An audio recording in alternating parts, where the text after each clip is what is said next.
The National Weather Service in Mount Holly, New Jersey has issued a severe thunderstorm warning for northeastern Carbon County in northeastern Pennsylvania, Monroe County in northeastern Pennsylvania until 7 p.m.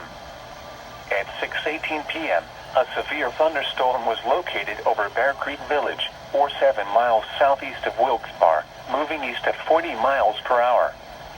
Hazard, 60 miles per hour wind gusts and quarter-size hail. Source, radar indicated.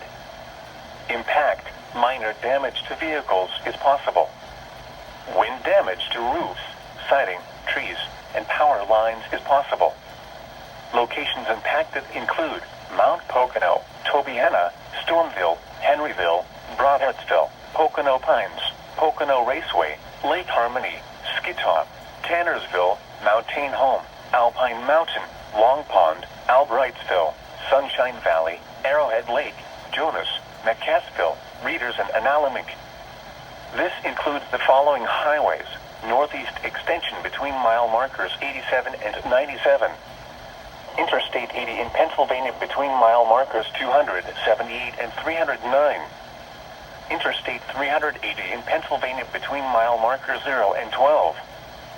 For your protection, move to an interior room on the lowest floor of a building. Repeating, a severe thunderstorm warning has been issued until 7 p.m. for the following counties in Pennsylvania: Carbon and Monroe.